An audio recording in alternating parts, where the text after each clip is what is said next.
everybody talks about what the leader does. So that can be a problem if you're not doing the right things, but that has a lot of power too. So I would say that my answer to this question is divided in two fronts. One, you have to be the one starting. You have to lead the pack. You have to show that you're willing, that you're committed. You have to demonstrate how it is done. Let me give you another example.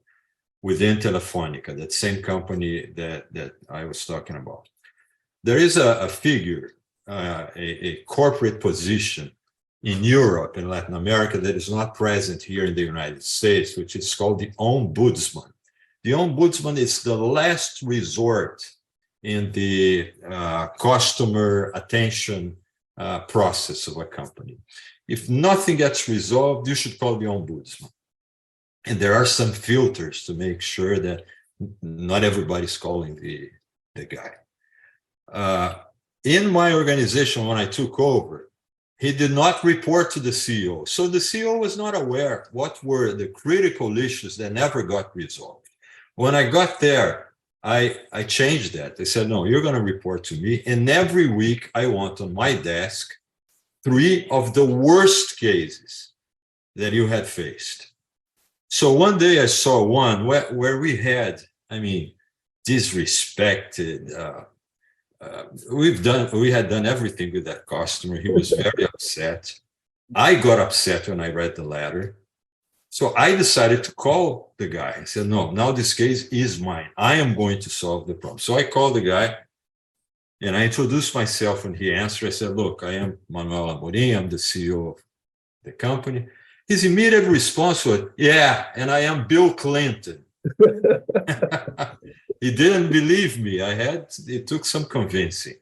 And I ended up solving the guy's problem. He became the biggest fan of the company, the biggest fan and promoter of the company.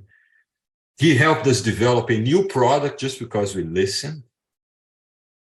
And then I felt at one point in time that it was time to invite all of the employees to do things that were similar, to create their own stories, to reflect the direction, the culture that we wanted to establish there. And we had a competition, in fact, in 2 waves of projects that we needed to implement to increase customer satisfaction and employee satisfaction. In the service industry, you cannot have satisfied customers if your employees are not satisfied. The results were amazing. 70% of our organization came up with and implemented new ideas to increase our customer satisfaction. The results, we became, for the first time, and the only telecommunications company in the country to be among the top 100 best companies to work for, the top 100 best companies for women to work for, and our customer satisfaction ratings went through the roof.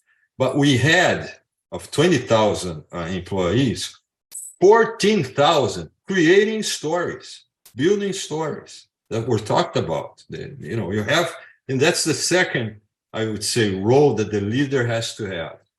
You set the example, you set the standard, you surprise people, you show what can be done, you slash the hierarchy, and then you invite everybody, and they will come. They will follow, and they will get excited, and they will understand, and they will do if you give them permission. So you have to invite and give permission.